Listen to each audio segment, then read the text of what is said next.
Jasmine Williams freezes as her hijab is violently yanked from her head at 30,000 feet. Passengers' gasps filling the cabin. The white flight attendant's smirk vanishes when Jasmine's phone rings, her father's name flashing on screen.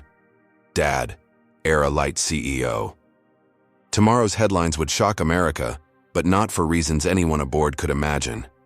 Before I dive into this unbelievable story, where are you watching from today? Hit that like button right now if you've ever witnessed discrimination on public transport, and subscribe to join our community fighting for justice.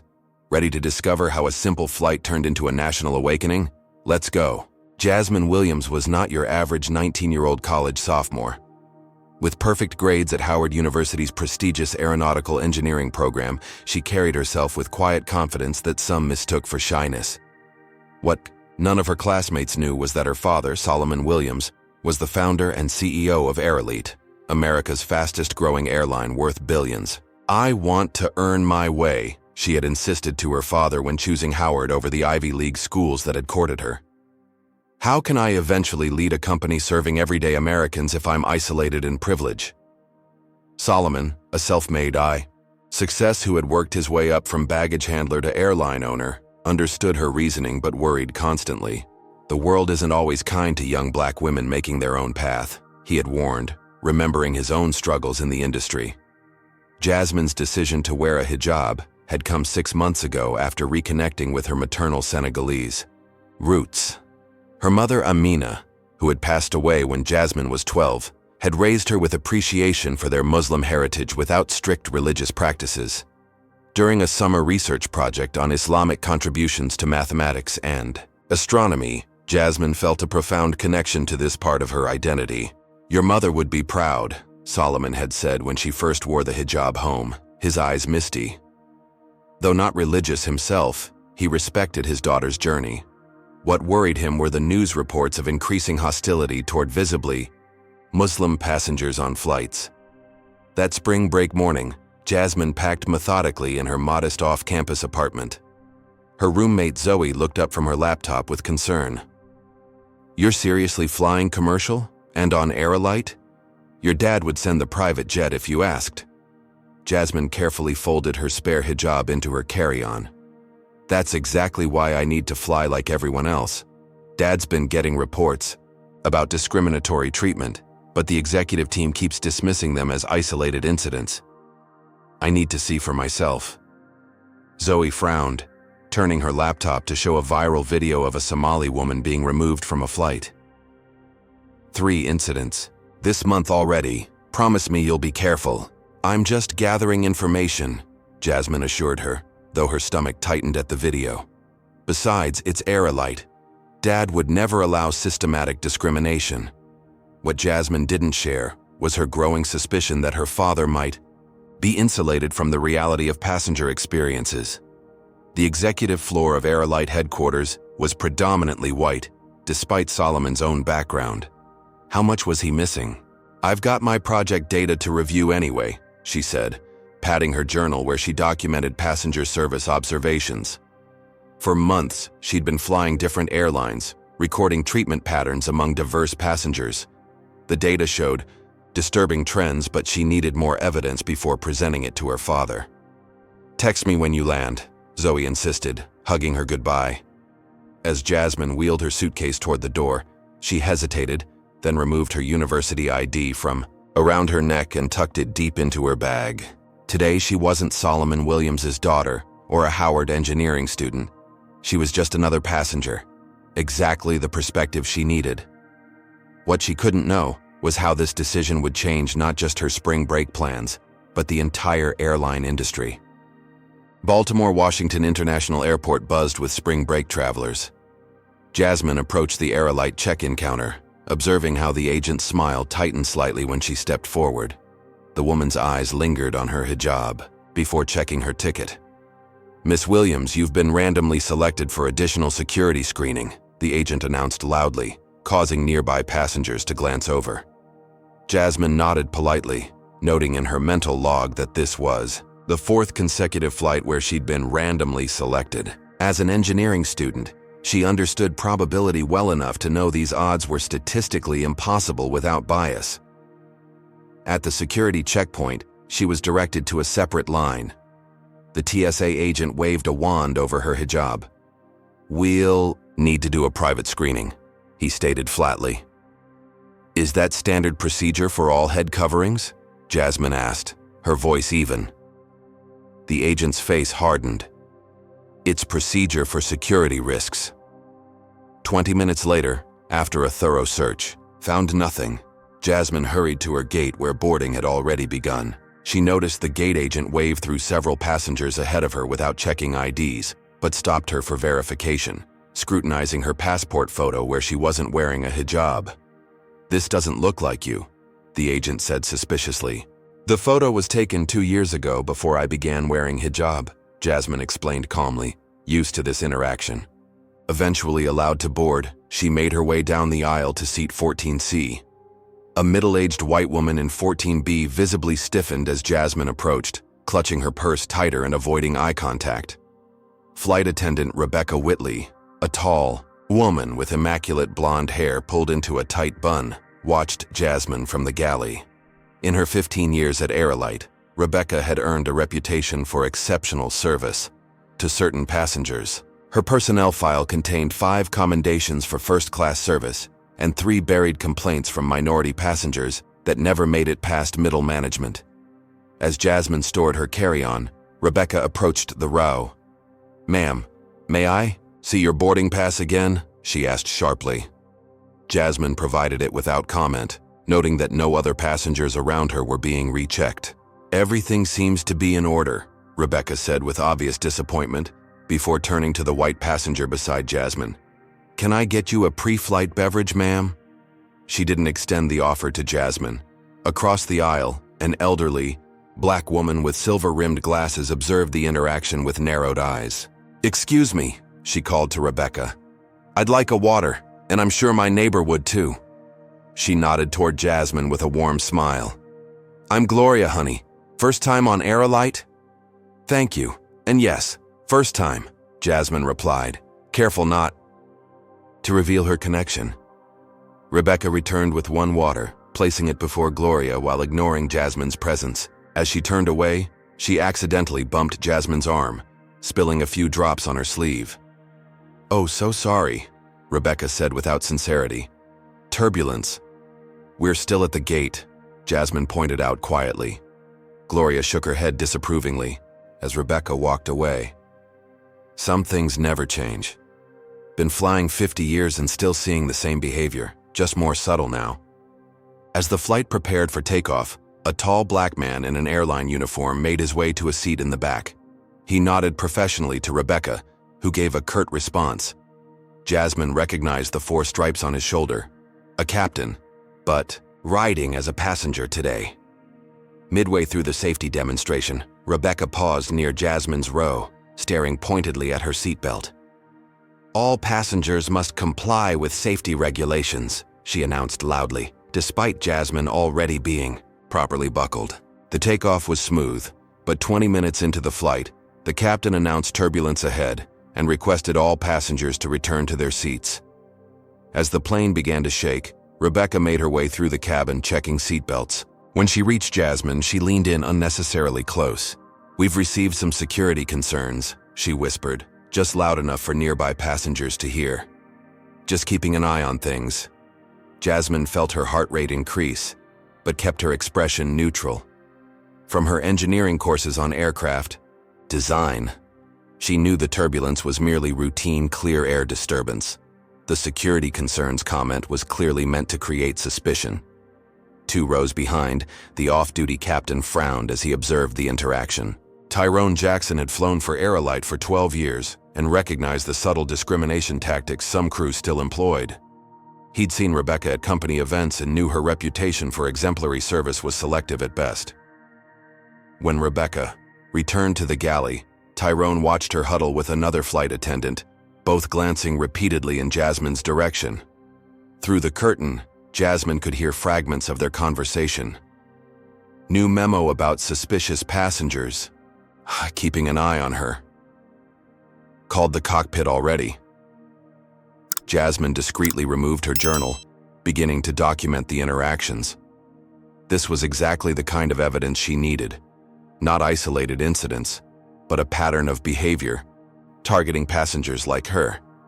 As she wrote, she recalled similar scenes she'd witnessed on other flights. A Sikh man questioned about his turban, a Latino family separated during boarding for random checks, an Arabic-speaking businessman whose every trip to the lavatory was monitored. When the seatbelt sign finally turned off, Jasmine noticed Rebecca watching her closely, whispering into the aircraft phone. Whatever flight this was supposed to be, it had already become something else entirely. A documentation of discriminatory practices her father needed to see. What Jasmine couldn't know was how much worse things would get before they landed. 2 hours into the flight, most passengers had settled into the rhythm of travel. Some watched movies on seatback screens, others dozed beneath thin airline blankets. Jasmine continued making notes in her journal, documenting every interaction, with meticulous engineer's precision. Rebecca, returning from serving first-class meals, stopped abruptly beside Jasmine's row. "What are you writing?" she demanded, her voice carrying above the engine noise. Passengers nearby looked up, conversations pausing as attention shifted to their row. "Just my personal journal," Jasmine answered calmly, though her pulse quickened. Rebecca's eyes narrowed. "I've noticed you writing extensively, making observations of the aircraft and crew. Several passengers have expressed concerns." This was a fabrication. No one had approached Rebecca, but the statement accomplished its goal. Nearby passengers began watching Jasmine with new suspicion. "May I see what you're writing?" Rebecca extended her hand expectantly. "I'm sorry, but this contains personal thoughts." "I'm not obligated to share private writings," Jasmine replied, knowing her rights as a passenger. Rebecca's face hardened. "When safety concerns are raised, we have protocols to follow. I need to examine any suspicious materials." "What specific safety concern could a journal possibly present?" Jasmine asked. Instead of answering, Rebecca raised her voice further. "Attention passengers, we have a security situation that requires your cooperation. Please remain calm." The cabin instantly tensed. In post-9/11 America, few phrases triggered more immediate anxiety than security situation on an aircraft. "This is completely unnecessary," Jasmine protested, as Rebecca signaled to another flight attendant to bring the drink cart, effectively blocking the aisle and trapping Jasmine in her row. "We need to inspect your belongings," Rebecca announced, now addressing both Jasmine and the surrounding passengers who had become an unwilling audience. "Flight safety protocols." Gloria, the elderly woman across the aisle, spoke up. "Young lady hasn't done anything but write in her notebook. Since when is that suspicious?" Rebecca ignored her.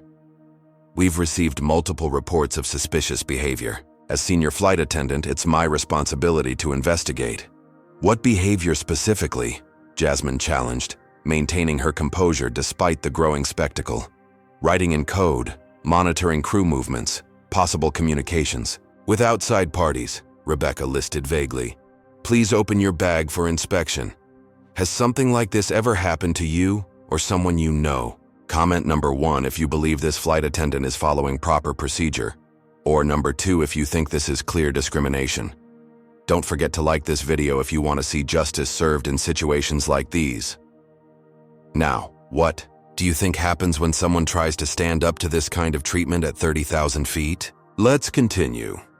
The off-duty Captain Tyrone, who had been observing from 2 rows back, stood up. "Excuse me, I'm Captain Jackson. Perhaps we can resolve this privately rather than disrupting the entire cabin."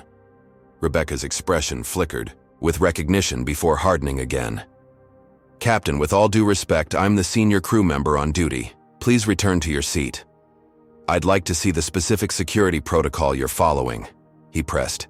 "That's confidential crew information," Rebecca responded sharply. "Sir, interfering with flight crew duties is a federal offense. Please sit down." Reluctantly, Tyrone returned to his seat, but kept his attention focused on the unfolding scene. By now, the confrontation had drawn the attention of the entire economy cabin.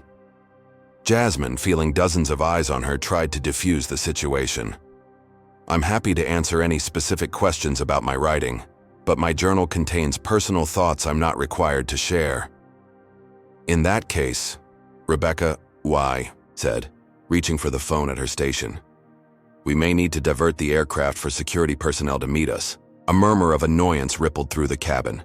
A diversion meant missed connections, delays, and hassle for everyone. This is ridiculous, a businessman called out. Just show her the notebook so we can get on with the flight.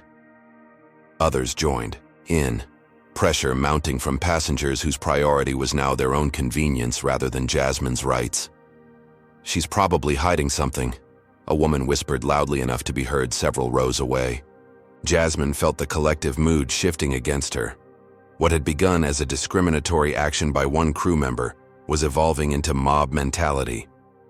When Jasmine reached for her phone to call her father, Rebecca immediately intervened.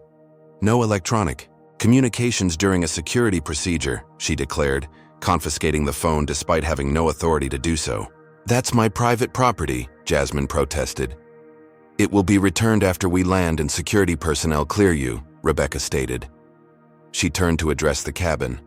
Ladies and gentlemen, as a precaution, please report any suspicious behavior you may have observed from this passenger. The public invitation to scrutinize her actions sent a chill through Jasmine. Several passengers began whispering, pointing, constructing suspicious narratives from innocent actions. She was in the bathroom for a long time, one offered. I saw her watching the flight attendants, added another. With each comment, Rebecca nodded as if collecting evidence, though none described anything remotely threatening. A Middle Eastern man several rows ahead slumped in his seat, avoiding eye contact, clearly fearful of becoming the next target. A woman in a Sikh turban pretended to sleep, also trying to become invisible. Jasmine observed their reactions, understanding their fear. This wasn't just about her anymore. It was about every passenger who didn't fit Rebecca's profile of who belonged in the skies. If you won't cooperate, Rebecca finally announced, we'll need to secure you until landing for the safety of all passengers. The implication was clear: comply or be restrained. Jasmine sat perfectly still, dignity intact despite the humiliation. I have complied with every legitimate request. I've broken no rules or laws. What you're doing is discriminatory profiling, and I will not participate in validating it. Rebecca's face flushed with anger at being directly challenged. Your headscarf, she said, voice dropping to a dangerous tone. We need to verify your identity matches your travel documents. The cabin grew eerily quiet as passengers realized a line was about to be crossed. Excuse me? Jasmine's voice was barely audible over the engine noise. Rebecca's eyes narrowed as she leaned closer. Your head covering. It needs to be removed for proper identification. It could be concealing prohibited items. This is a hijab, Jasmine explained, maintaining remarkable composure. It's a religious head covering. TSA protocols specifically address this. Verification can be done privately by female security staff if necessary, not in public by flight attendants. Several passengers shifted uncomfortably, sensing the confrontation had moved beyond standard procedure into something more troubling. We're at 30,000 feet, Rebecca countered. Standard airport protocols don't apply during in-flight security situations. I need to verify your identity matches your ID photo, which shows you without head covering. My identity has already been verified multiple times at check-in, security, and boarding, Jasmine pointed out. This request is both redundant and inappropriate. Rebecca's posture stiffened. This isn't a request. Flight crew instructions are mandatory under federal aviation regulations. Gloria spoke up again from across the aisle. Young lady has religious freedom rights. You can't just demand she remove her hijab. Interfering with crew member duties is also against federal regulations, Rebecca shot back, clearly enjoying the power of invoking federal authority. Tyrone Jackson stood again. As an Airline captain, I'm familiar with our security protocols. There's nothing in our procedures requiring removal of religious garments in flight. Rebecca's face reddened. Captain Jackson, this is the third time you've disrupted my duties. I'll be filing a report. I look forward to reading it alongside my own, he responded evenly. The standoff continued, tension building throughout the cabin. Some passengers began recording on phones, sensing they were witnessing something significant. "Last chance to comply voluntarily," Rebecca warned Jasmine, her patience visibly evaporating. Jasmine sat straighter. "I respectfully decline to remove my hijab. I am exercising my religious freedom rights while complying with all legitimate security requirements." What happened next occurred so quickly that passengers would later give conflicting accounts to investigators. Rebecca reached forward, her hand grasping the edge of Jasmine's hijab. There was a brief tug of war as Jasmine instinctively raised her hands to protect her covering. "Let go," Rebecca demanded. "You have no right," Jasmine responded. Then came the sound of fabric tearing as Rebecca yanked forcefully, pulling the hijab from Jasmine's head in one violent motion. Gasps erupted throughout the cabin. Several phones recorded the moment, their owners torn between horror and the modern instinct to document. Jasmine sat exposed, her hair tumbling down around her shoulders. For a moment, the cabin was utterly silent, except for the steady hum of the engines. Rebecca stood holding the hijab, momentary triumph in her eyes, giving way to uncertainty as she registered the shocked faces around her. She had crossed a line, and everyone knew it. Jasmine, rather than cowering or crying as Rebecca might have expected, slowly reached into her bag and withdrew a spare hijab. With deliberate dignity, she wrapped it around her head, her movements precise despite slightly trembling hands. "My name," she said, her voice cutting through the silence with unexpected authority, "is Jasmine Williams. I am the daughter of Solomon Williams, founder and CEO of Airlines." Rebecca's face went blank, then skeptical. "Right, and I'm the Queen of England. Check the passenger manifest," Tyrone suggested from behind them. "Or better yet, let her make that phone call now." "This is obviously a desperate attempt to avoid consequences," Rebecca scoffed, though a flicker of doubt crossed her features. "I've seen Ms. Williams at company functions," Tyrone added. "She is exactly who she claims to be." Rebecca hesitated, then doubled down. "Even if that were true, which I doubt, security protocols apply to everyone." A flight attendant appeared, at Rebecca's side, whispering urgently. Rebecca's face paled slightly, but she shook her head.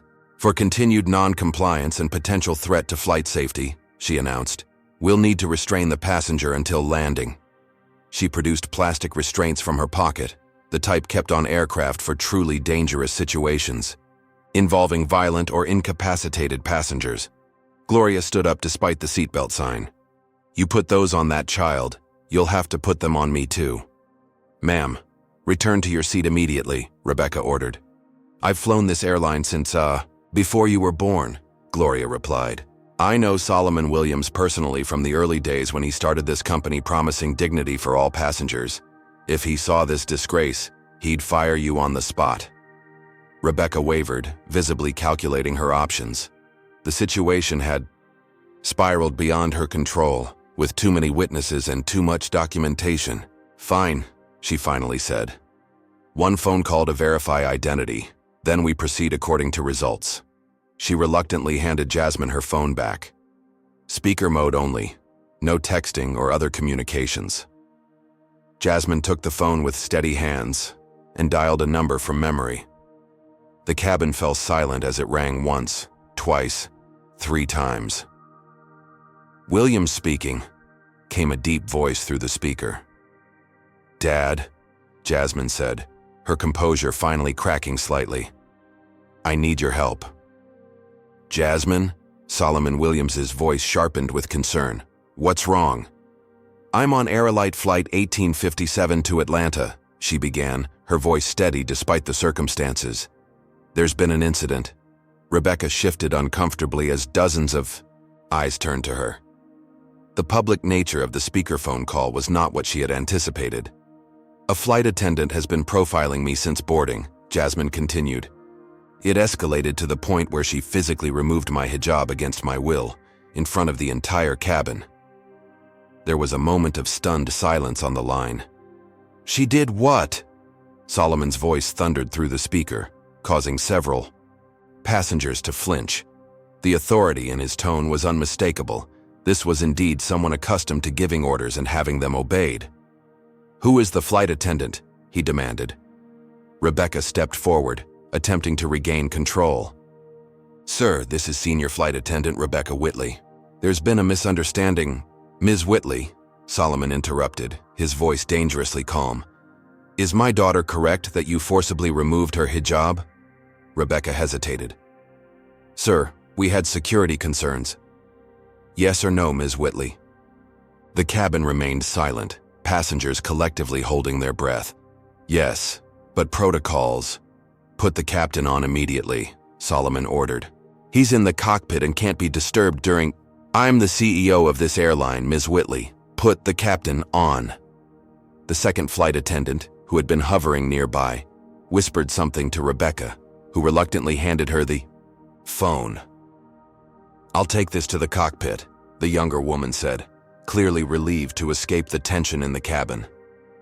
As she disappeared behind the cockpit door, Rebecca stood awkwardly in the aisle, her authority evaporating by the second. Passengers who had previously been influenced by her security theater now looked at her with expressions ranging from disappointment to disgust. "You've worked for Airline 15 years, haven't you?" Tyrone asked, filling the uncomfortable silence. Rebecca nodded stiffly. "Long enough to have seen Mr. Williams at company events. Didn't you recognize his daughter?" "I've never seen her at events," Rebecca muttered. "Because she doesn't use her privilege," Tyrone explained. "Unlike some who abuse their authority." 3 minutes later, the cockpit door opened. The captain emerged, his face grave as he surveyed the scene. He approached Jasmine first. "Ms. Williams, on behalf of the flight crew and Airline Airlines, I want to express my deepest apologies for what you've experienced today. I've spoken with your father, who has arranged for executive team members to meet us at the gate." He turned to Rebecca.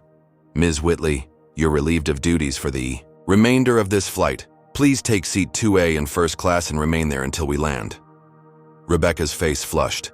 "Captain, with all due respect, that's a direct order, Ms. Whitley. Seat 2A, now." As Rebecca made her way forward, visibly shaken, the atmosphere in the cabin transformed.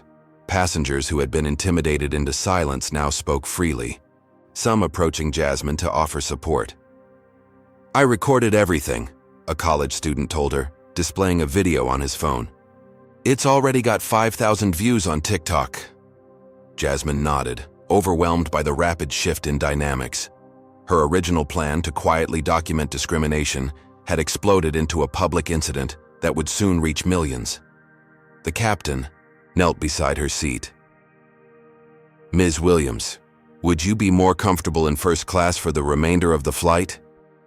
Jasmine shook her head. "No thank you, Captain. I'm fine right here." She glanced at Gloria across the aisle. "I have good company." The captain nodded respectfully. "The remaining crew has been instructed to ensure your comfort.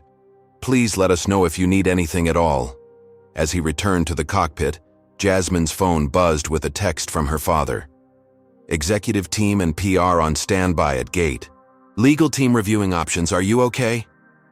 She typed back, "I'm fine, but this isn't about me, Dad. This is happening to people every day who don't have a CEO father to call." Gloria reached across the aisle to pat Jasmine's hand. "You handled that with incredible grace, child." "I had good role models," Jasmine replied, thinking of her mother's quiet strength and her father's dignified persistence in building his company against all odds. For the remainder of the flight, the atmosphere was transformed. Flight attendants who had previously ignored Jasmine now checked on her frequently, offering premium services typically reserved for first class. Passengers who had been suspicious now approached to apologize for not speaking up sooner. The young man who had uploaded the video returned from checking his phone in the lavatory. "Ma'am, your story is going viral. Major news networks are picking it up. Airline discrimination is trending." Jasmine absorbed this information thoughtfully. The public exposure would force her father's company to address not just this incident, but the systemic issues behind it. There would be no quietly burying this complaint. As the plane began its descent into Atlanta, Jasmine stared out the window at the sprawling city below. What had begun as a fact-finding mission had become something far larger, a very public reckoning that would force not just Airline, but the entire industry to confront its treatment of minority passengers. The captain's voice came over the intercom. "Ladies and gentlemen, we're beginning our final approach into Atlanta. Local time is 3:45 p.m. with clear skies and 75 degrees. On behalf of the entire Airline team, I want to personally apologize for the disruption during today's flight. Our commitment to respectful treatment of all passengers is absolute, and we failed to uphold that standard today." The unprecedented public apology from the captain confirmed what everyone already sensed. This flight had become a pivotal moment that would have repercussions far beyond the aircraft. As the plane touched down on the runway, Jasmine closed her journal, having documented every detail of the experience. What she couldn't write down was what would happen next, how this single flight would transform not just her spring break, but potentially the entire airline industry's approach to discrimination. The aircraft taxied toward the gate with unusual slowness, as if the captain were deliberately postponing the inevitable storm awaiting them. Through the windows, Jasmine could see what the other passengers soon noticed. This was not a typical arrival. News vans lined the perimeter of the terminal. Airport police and airline officials in suits stood clustered near the jet bridge. And front and center, impossible to miss, was Solomon Williams himself, a commanding figure in an impeccable suit, his face set in the stern expression that had earned him the nickname, the Judge, among airline executives. "Is that really your dad?" the college student who'd uploaded the video whispered to Jasmine. She nodded, a complex mix of emotions washing over her. She had never intended to use her father's position this way, had spent years deliberately avoiding special treatment. Yet now his presence represented not privilege, but protection. Not just for her, but potentially for countless others who had faced similar discrimination without recourse. As the seatbelt sign dinged off, the captain's voice came over the intercom again. "Ladies and gentlemen, we have a special arrival procedure today. Please remain seated until announced. Those needing to make connections will be given priority assistance by ground staff." Jasmine noticed Rebecca Whitley in first class, visibly agitated as she gathered her belongings, clearly intending to be first off the plane. The cabin door opened, and 2 airport police officers stepped aboard, followed by a woman in an Airline executive uniform. She spoke briefly with the lead flight attendant, who pointed toward first class. The officers proceeded directly to Rebecca's seat. "Ms. Whitley, please come with us," one said quietly. "Am I being detained?" Rebecca asked loudly, drawing attention. "No, ma'am. We're escorting you to a private debriefing. Please come voluntarily." Rebecca stood, clutching her purse tightly. "This is outrageous. I was following security protocols." "That will be determined in the review," the officer replied evenly. "This way, please." As Rebecca was escorted past Jasmine's row, their eyes met briefly. In Rebecca's expression, Jasmine saw not remorse, but indignation, the look of someone who still believed herself the victim rather than the aggressor. Once Rebecca was off the plane, passengers were finally permitted to deplane. As Jasmine emerged into the jet bridge, Solomon Williams stepped forward, enveloping his daughter in a tight embrace. "Are you all right?" he whispered. "I'm fine, Dad," she assured him, aware of the cameras capturing their reunion. Solomon turned to Gloria, who had followed Jasmine off the plane. "Thank you for supporting my daughter," he said, shaking her hand warmly. "I've been flying your airline since you had just 2 planes," Gloria replied.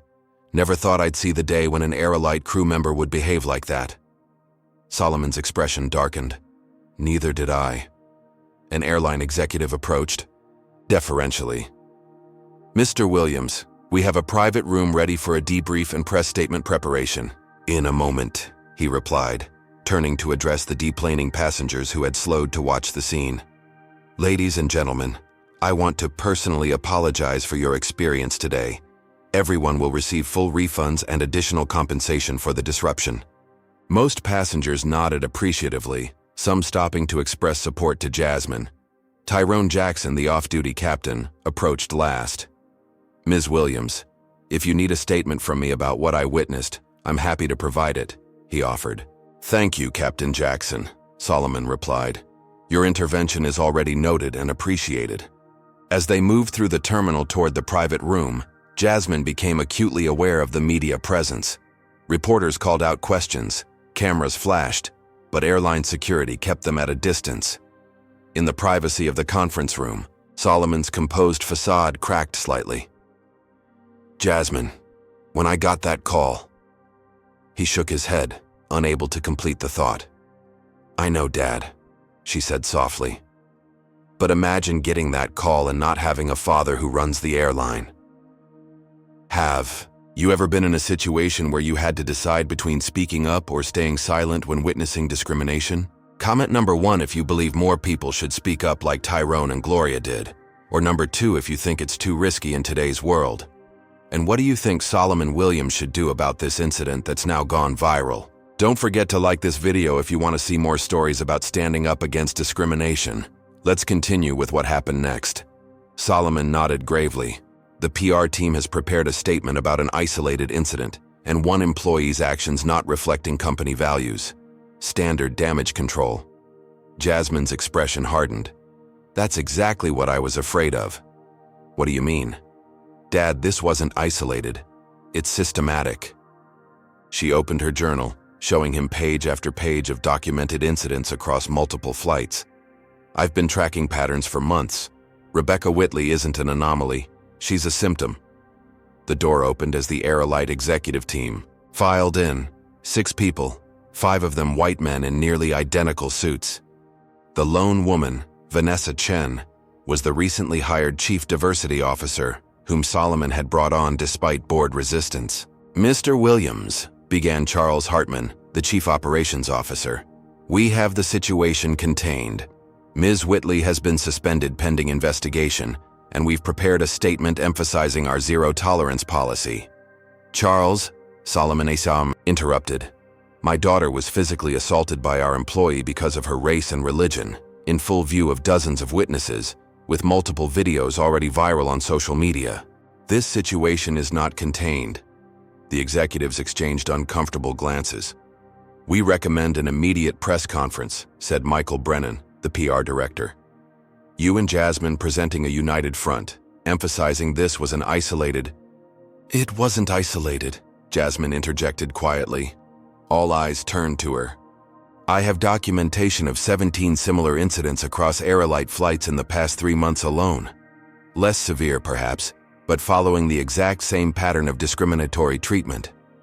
With all due respect, Ms. Williams, Hartman said with forced patience, you're a college student, not an airline professional. What you perceive as discrimination might simply be standard security procedures. Jasmine met his gaze evenly. I'm an engineering student who understands statistical analysis. When random selection consistently targets passengers of specific demographics at rates exponentially higher than statistical probability would support, that's not perception. That's mathematical evidence of bias. Vanessa Chen leaned forward, with interest. I'd like to see this documentation. Solomon nodded. As would I. He turned to Brennan. Hold the press conference. This requires more than a quick statement. Outside, the media presence had grown. Videos of the incident had reached major networks, with commentators already debating the broader implications for air travel, religious freedom, and racial profiling. When Jasmine and Solomon finally emerged for the hastily arranged press conference, they were met with a barrage of questions. Mr. Williams, will you fire the flight attendant? Jasmine, how does it feel to be discriminated against by your father's company? Is this incident indicative of a larger problem at Airline? Solomon raised his hands for silence. Before we take questions, I want to make a statement. The crowd quieted, cameras focused on father and daughter. Today, an Airline employee violated our most fundamental values by discriminating against and physically assaulting a passenger. That this passenger happens to be my daughter does not make this incident more important. It simply makes it more visible. He paused, glancing at Jasmine, who nodded encouragingly. I founded this airline 25 years ago with a promise that all passengers would be treated with equal dignity and respect. Today we failed to keep that promise. For that, I take personal responsibility." Reporters scribbled furiously as Solomon continued. "While it would be convenient to frame this as one employee's isolated actions, my daughter has presented compelling evidence that the problem may be more pervasive.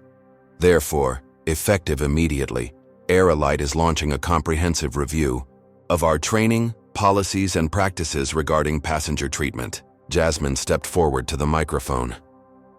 "I don't want to be known as the CEO's daughter victim. What happened to me today happens to people without powerful connections every day. The only difference is that they don't have the platform I do to demand change." A reporter called out, "Jasmine, will you be filing charges against the flight attendant?" She took a deep breath before answering. "My concern isn't punishing one individual, but fixing a broken system. I'm more interested in structural solutions than personal retribution." As the questions continued, Solomon observed his daughter with newfound respect. The young woman handling reporters with poise and articulating complex issues with clarity was not the same undergraduate student he'd seen off to college. Adversity had revealed something in Jasmine that perhaps they both had missed. She was a natural leader. What neither of them realized as they managed the immediate aftermath was that this was only the beginning. The viral videos had struck a chord, becoming a catalyst for thousands of others to share similar experiences. By nightfall, your Airline discrimination had evolved into flying while black and hijab on board, sparking a national conversation about discrimination in air travel that would prove impossible to contain with standard corporate damage control. Back at Airline headquarters, executives scrambled to assess the scope of the PR disaster unfolding across social media. What they failed to understand was that this wasn't merely a crisis to be managed. It was a reckoning long overdue.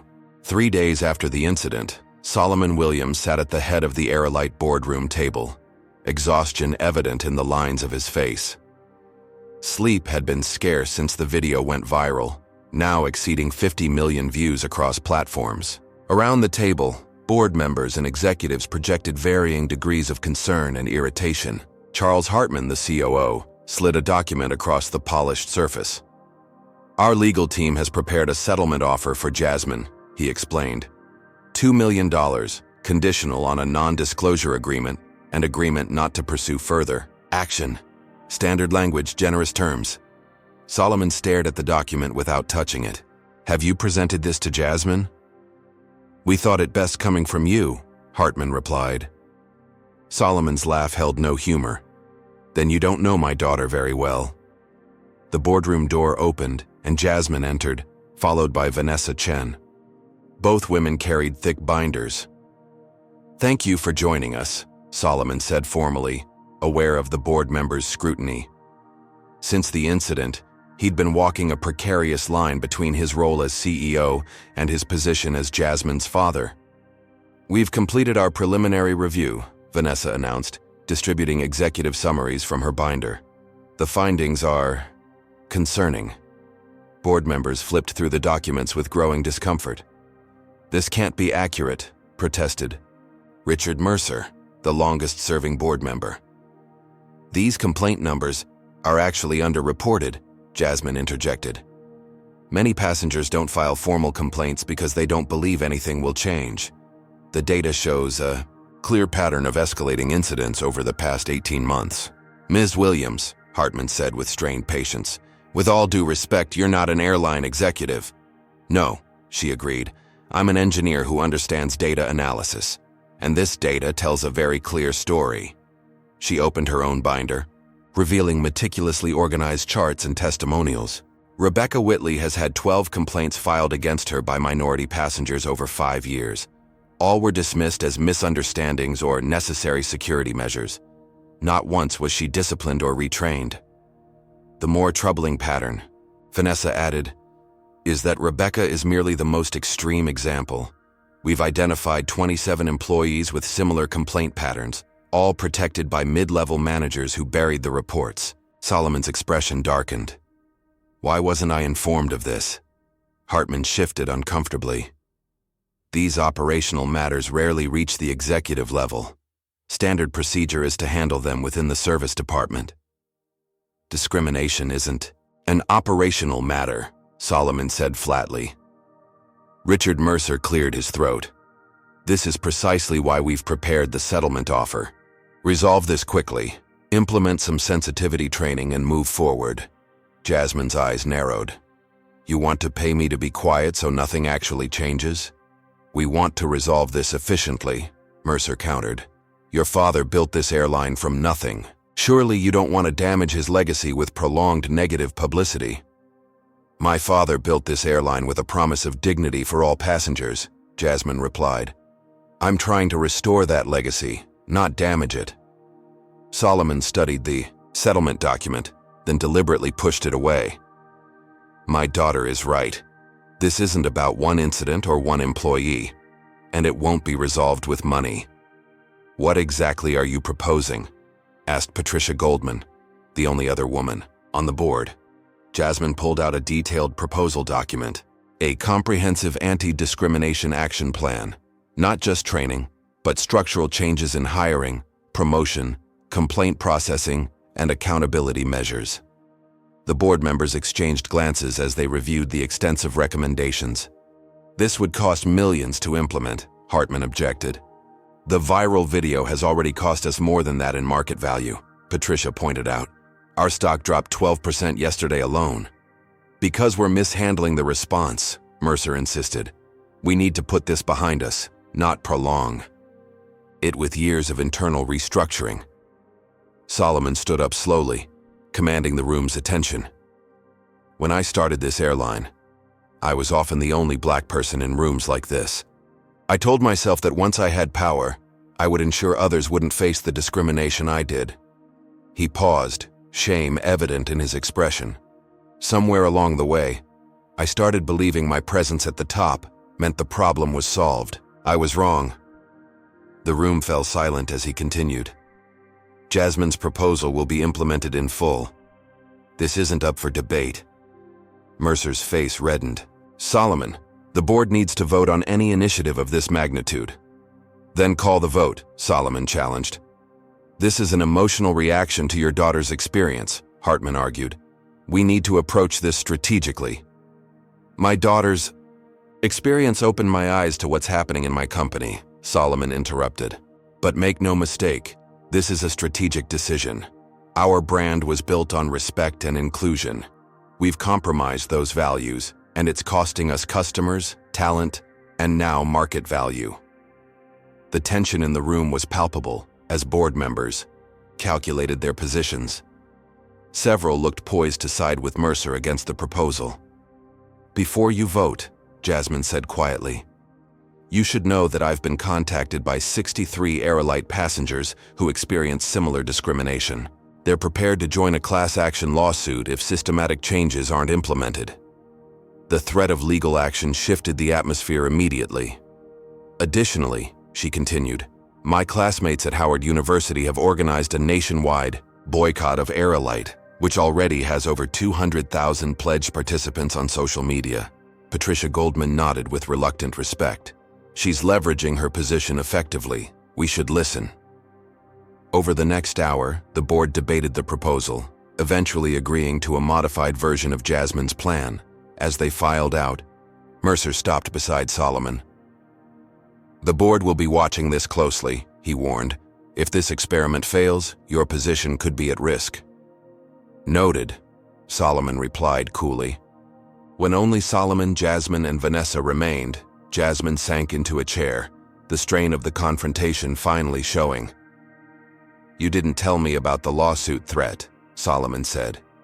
I didn't want to put you in a more difficult position, she explained. But it's real. The attorney contacted me this morning. Solomon nodded thoughtfully. You know, when I started this airline, I faced a board very much like the one today. They told me my vision for an inclusive airline was naive idealism that would never work in the real world. What did you do? Jasmine asked. Solomon smiled slightly. I reminded them that the real world includes billions of people who look more like me than them, and they were leaving money on the table. Jasmine laughed despite her exhaustion. Always the businessman. The business case for doing the right thing is often stronger than people realize, he replied. But I've learned something important from you this week, Jasmine. What's that?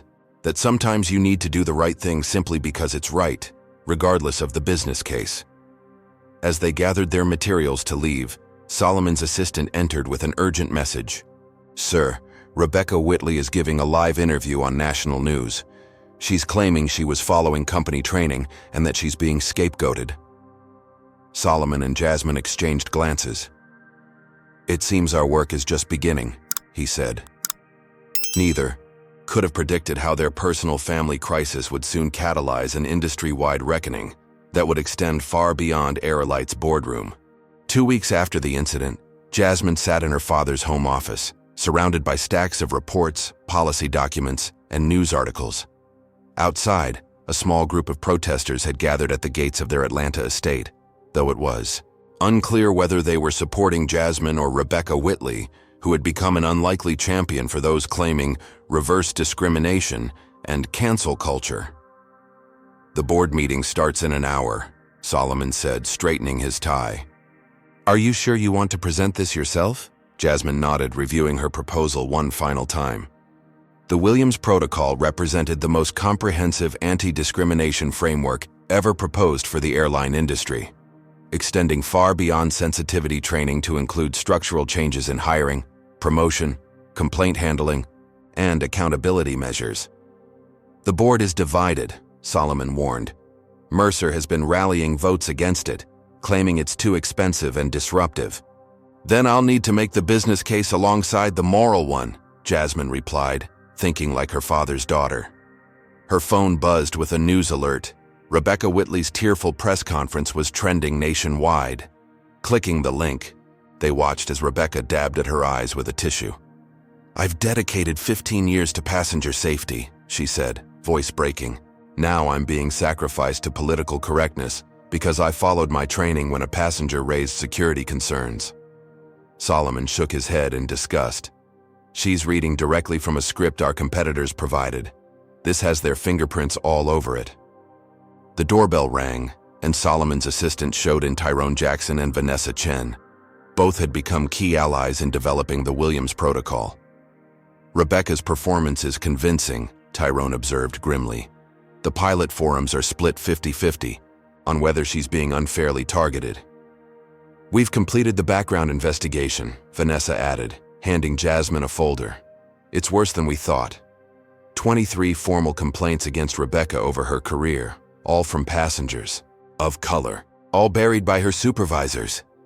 Jasmine scanned the documents, her expression hardening. They knew. They've always known. There's more, Vanessa continued. We found internal emails showing mid-level managers were incentivized to minimize complaint statistics by reclassifying discrimination reports as customer service misunderstandings. Who authorized that policy? Solomon demanded. Vanessa hesitated. The directive came from the board, Solomon. 5 years ago. You were traveling during that meeting. Solomon fell silent, the weight of his own unwitting complicity settling on his shoulders. While he'd been building the airline, others had been systematically undermining its founding values, right under his nose. This changes the board presentation, Jasmine said finally. We're not just proposing new policies, we're exposing a cover-up. The significance of this approach wasn't lost on anyone in the room. Exposing board members' knowledge of discrimination wouldn't just force acceptance of the Williams Protocol, it could trigger resignations and potentially shareholder lawsuits. Jasmine, Solomon said quietly, if we take this approach, I'll likely lose my position as CEO. Mercer and his allies won't forgive this. She met her father's gaze. Would you rather keep your position or your principles? Before he could answer, Jasmine's phone rang. The caller ID showed Howard University. Professor Washington, she answered, putting the call on speaker. Jasmine, I'm calling about something unexpected, her engineering professor said. I've been contacted by Amina Williams Memorial Foundation. They found your mother's journals in their archives. Jasmine froze. Her mother had been dead for 7 years, but her foundation continued her advocacy work. What journals? She asked. Travel diaries, Professor Washington explained. From 1992 to 1996, when she was flying frequently for her human rights work. They're full of documented incidents of discrimination she faced on airlines, including early Airline flights. The room fell silent as the implications sank in. "My mother experienced this on Dad's airline," Jasmine whispered. "The entries suggest she never told your father, not wanting to discourage him from his dream. But she documented everything, hoping someday the evidence might create change." After the call ended, Solomon sat heavily in his chair. "I founded Airline because Amina faced discrimination on other airlines. I never knew. She was protecting me from knowing it continued on my own flights." Jasmine touched her hijab, the connection to her mother's heritage that had triggered Rebecca's discrimination. She was gathering evidence just like I was, 25 years apart fighting the same battle. Something shifted in Solomon's expression. "The board meeting starts in 40 minutes. I think it's time for both Williams generations to finish what Amina started." The Airline boardroom buzzed with tension as board members took their seats. News of Rebecca's press conference had created additional pressure, with major shareholders calling board members directly to express concerns about the company's direction. When Solomon entered with Jasmine, Tyrone, and Vanessa, several board members visibly stiffened. "This is an executive session," Mercer objected. "Captain Jackson and Ms. Williams have no standing here." "They're here at my invitation," Solomon replied coolly. "And after you hear what we've discovered, you'll understand why." Over the next 30 minutes, Jasmine presented not just the Williams protocol, but the evidence of systematic cover-up of discrimination complaints. As board members reviewed the damning emails, many copied to their own accounts, the atmosphere shifted from hostility to defensive silence. If these documents became public, Jasmine concluded, the company's liability would be catastrophic. The Williams protocol isn't just the right thing to do, it's the only thing that might save Airline from class action destruction. Mercer, face flushed with anger, slammed his hand on the table. "This is blackmail. You're threatening your father's own company." "No," Jasmine corrected. "I'm saving my father's company from those who corrupted its founding values." Solomon stood. "I move to adopt the Williams Protocol in full, effective immediately. I further move to establish an independent oversight committee with full authority to implement these changes across all departments." Patricia Goldman seconded the motion immediately. Other board members, seeing the evidence against them, reluctantly joined. Mercer, seeing his position crumbling, played his final card. "Solomon, if this passes, I'll call for a vote of no confidence in your leadership. You're putting your daughter's crusade above shareholder value." Solomon smiled thinly. "Richard, my daughter just saved this company from billions in potential liability. But more importantly, she reminded me why I started it." He looked around the table. "Anyone who votes against this is welcome to explain to shareholders and the public why they preferred covering up discrimination to addressing it." The vote was unanimous. As they left the boardroom, Tyrone turned to Jasmine. "This is just the beginning. Implementation will face resistance at every level." "I know," she replied. "That's why I've deferred my next semester at Howard. I'll be working with the implementation team full-time." Solomon raised an eyebrow. "You never mentioned that." "I made the decision this morning," Jasmine explained, "when I realized this isn't just about one incident or one airline. Mom started gathering evidence 25 years ago. I can't walk away until her work is finished." As they reached the lobby, they saw the news playing on the large screen. Rebecca Whitley was now calling for industry-wide security protocols to protect flight attendants from accusations of discrimination. "She's still trying to reframe this as security versus religion," Vanessa observed. Jasmine watched the screen thoughtfully. "She believes what she's saying. That's the most dangerous part. Discrimination hiding behind security concerns seems reasonable to many people." "So what's next?" Tyrone asked. Jasmine squared her shoulders, looking remarkably like her father in that moment of determination. "Congressional testimony," she said simply. "It's time to take this conversation national." What none of them could have predicted was how quickly that conversation would transform not just one airline, but an entire industry's approach to the dignity of all passengers. 1 year later, Jasmine Williams stood in Terminal C of Hartsfield-Jackson Atlanta International Airport, observing the bustling crowds with practiced attention. As executive director of Airline's new Passenger Dignity and Equality division, she had developed an eye for the subtle interactions between airline staff and diverse passengers. What she saw today filled her with cautious optimism. At the security checkpoint, a Sikh man in a turban was being screened with efficiency and respect. A flight attendant was assisting an elderly woman in a wheelchair with genuine warmth rather than performative courtesy. A Muslim family with young children was boarding without the extra scrutiny that had once been routine. Small changes, but meaningful ones. "Impressive improvements," said a familiar voice behind her. Jasmine turned to find Rebecca Whitley, dressed, not in an Airline uniform but in business casual attire. After her termination, Rebecca had eventually stopped fighting and started listening, a transformation that had surprised everyone, Jasmine most of all.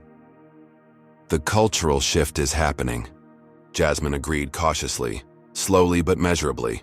Following 6 months of unemployment and public scrutiny, Rebecca had reached out to Jasmine directly, requesting a conversation that neither woman had expected to have.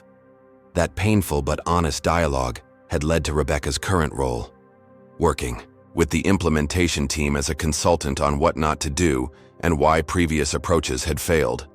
"The new flight attendant training program launches next week," Rebecca said. "My section on recognizing unconscious bias in security assessments is ready." Jasmine nodded, still maintaining professional distance. Their working relationship remained complicated. Reconciliation wasn't the goal, but effective change was. "The Williams Protocol implementation report goes to Congress next month," Jasmine informed her. "Your insights on resistance points among senior crew have been valuable." Rebecca's expression remained serious. "I still receive messages from flight attendants who think I was right to do what I did. The work isn't done." "It never will be completely done," Jasmine acknowledged, "but it's progressing." Over the terminal speaker, a boarding announcement called for Airline Flight 1857 to Washington, the same flight number as the incident. A year earlier, now used for Jasmine's regular commute between Airline headquarters and Capitol Hill, where she frequently testified on aviation equality standards. As Jasmine prepared to board, her phone buzzed with a message from her father. Solomon Williams was no longer Airline's CEO. He had stepped down 6 months after the incident, recognizing that new leadership was needed to fully implement the changes. Instead, he had taken on the role of Industry Accountability Officer, working with a coalition of airlines to standardize anti-discrimination practices. "DC tomorrow," his message read. 7 airlines now adopting full Williams Protocol standards. Progress. Jasmine smiled slightly, though no longer running his company. Her father seemed more fulfilled advancing the values that had inspired him to start Airline in the first place. Boarding the aircraft, Jasmine noted the subtle changes implemented over the past year. Flight attendants now wore small pins indicating languages spoken and cultural sensitivity training completed. The safety briefing included a clear statement about respect for all passengers.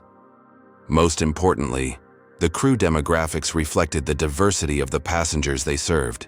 Taking her seat in economy, she still refused the first-class seat that was always available to her. Jasmine found herself sitting beside a young woman in a hijab who looked nervously around the cabin. "First flight?" Jasmine asked gently. The woman nodded. "I've been avoiding flying, after everything in the news about Muslims on planes." "Things are changing," Jasmine assured her. "Not perfectly, not everywhere, but they're changing." The lead flight attendant approached their row, greeting both women with equal courtesy. Jasmine recognized her, Gloria's granddaughter Tanya, part of the new generation of crew members hired under the Williams Protocol's expanded recruitment initiative. As the plane taxied for takeoff, Jasmine reflected on the journey of the past year. The Williams Protocol had expanded beyond Airline to become an industry benchmark, with 7 major airlines now implementing its standards. The congressional hearings had led to new federal guidelines for religious accommodation in air travel. Most significantly, passenger complaint data, now transparently tracked and published, showed a 30% decrease in reported discrimination incidents. Not victory, but progress. Midway through the flight, Jasmine opened her laptop to review the latest implementation data. The screensaver was a photo of her mother, Amina, whose travel journals had become foundational evidence in developing the protocol. Beside her laptop lay the engineering textbooks for the degree she was still pursuing, now with a focus on designing more inclusive aircraft cabin environments. The young woman beside her noticed the photo. "Is that your mother? She looks like you." "Yes," Jasmine replied. "She started the work I'm continuing." As the plane began its descent into Washington, the captain's voice came over the intercom. Jasmine recognized Tyrone Jackson, now promoted to chief pilot and head of flight crew training. "Ladies and gentlemen, welcome to Washington, D.C. On behalf of all of us at Airline, I want to thank you for flying with us today. We're committed to providing a respectful, dignified travel experience for every passenger on every flight." What had once been a corporate platitude had become, through painful progress and ongoing vigilance, closer to reality. When the plane touched down, Jasmine remained seated as other passengers deplaned, using the moment of transition to center herself for tomorrow's congressional testimony. The journey wasn't over, perhaps it never would be completely finished. But watching the diverse stream of passengers moving confidently through the cabin, she felt something her mother's journals had often mentioned hoping for: the quiet dignity of ordinary travel, available to everyone. As she finally rose to deplane, Jasmine straightened her hijab, the same one she had quickly put on after Rebecca tore off her first one a year ago. Once a target that had made her vulnerable, it now represented the strength she had found in standing up not just for herself, but for countless others. Tomorrow's testimony would push for making the Williams Protocol federal regulation. The day after, she would return to her engineering studies, and the day after that, the work would continue, one flight, one policy, one mind at a time.